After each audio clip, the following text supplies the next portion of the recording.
Hello, everyone. Now that we've discussed racism and what it is a little bit, we're going to pivot really quickly and discuss implicit bias. So, first, what exactly is implicit bias? A short answer is that implicit biases are the attitudes and stereotypes that affect our understanding or actions without us knowing. They are little mental shortcuts and associations that can hold judgments, which you might not exactly agree with. That might be a little bit confusing. So, let's play a little quick game to help us understand. I'm going to call out three words, and I want you guys to respond out loud uh, the words that come to mind immediately after. You guys ready? Let's go. Cucumbers. Books. Child. What did you guys think of? When I said cucumbers, the first word that came to my mind was sandwiches because I've eaten cucumber sandwiches a lot. When I said books, I thought of paper because books have paper in them. When I said child, I thought of crayons because I used to draw with crayons a lot when I was a kid. So this game shows your associations, as you have to associate the words I call out with words you know and think go together. For example, if I said the word peanut butter, a lot of people might think of jelly because in our daily life, we always associate or group together peanut butter and jelly. In my responses, you might have noticed that I said that I eat cucumber sandwiches a lot, that books have paper in them, that as a child I drew with crayons. So you can see how those things got grouped together for me in my life. In their society, there's an overrepresentation of black men and violent crime grouped together, which can lead some people to be unconsciously taught or have biases that black men are violent, which is not true.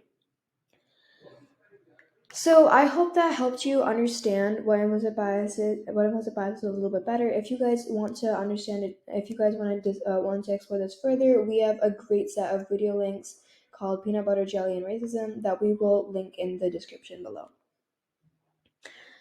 Now, let's discuss implicit bias a little bit further. Everyone has implicit biases, and they can affect how we treat people based on race, gender, socioeconomic status, sexual orientation, and age. But implicit bias is not the same as racist. Implicit bias is a bias in your subconscious that you're not aware of. However, explicit racism is what you do voluntarily. So let's contrast two different styles of thinking to help us understand why implicit bias is not racism first. System one is fast thinking. It's for daily decisions. It's unconscious. It's automatic, and it's error prone. Implicit bias. This would fall under implicit bias. System two, however, is slow thinking. It's more complex decisions. It's conscious, effort, and reliable. So you could have an implicit bias, but not act on it, right? That might just be your system one, fast, unconscious kind of thinking. However, if you act on your implicit bias and do or say something that could be construed as racist, that would be actual explicit racism. Um, so now that we know what implicit bias is and we've contrasted two different styles of thinking, let's discuss what things might affect our implicit biases. First, so as we discussed before with our association game, there are different things grouped together that could cause you to associate things together, like cucumbers and sandwiches, and peanut butter and jelly, or black men and violent crime. However, so one thing that could really affect our implicit bias is media images. When media groups things or represents a certain group of people a certain way, this can cause biases. What are some media images that you think might represent people that a group of people in a stereotypical way? One stereotype that I see a lot across the media is a representation of Asians and smart, or and that's just one stereotype I see a lot. What are some TV shows, some books, some movies that represent other groups of people in similar ways? Another thing that can affect our biases are conversations that we've heard, the language that you were exposed to as a child, the vocabulary that was used around you at home, that can affect your implicit bias and how you view the world. Finally, our education, what you were brought up with, how much you were taught about social studies, and other things like that can all affect your implicit bias.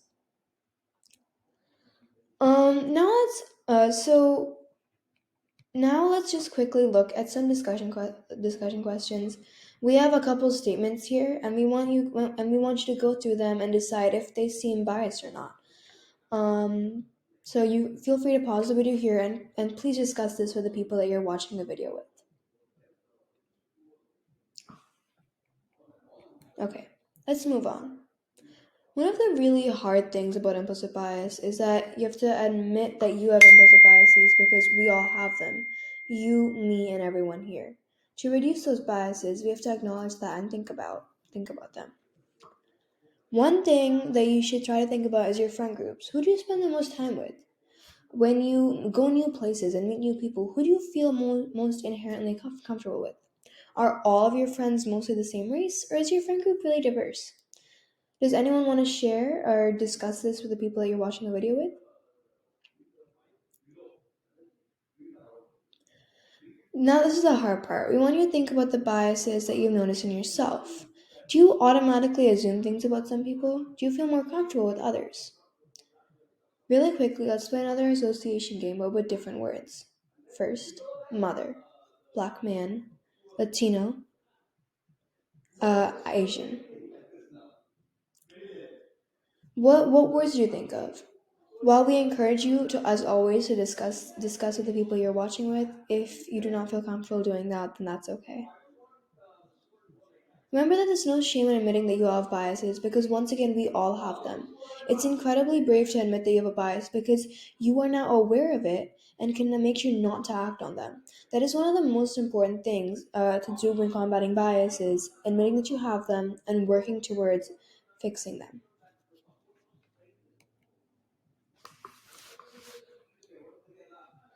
So now let's discuss some ways to reduce your implicit biases. One of the most important things you can do is spend time with a diverse community.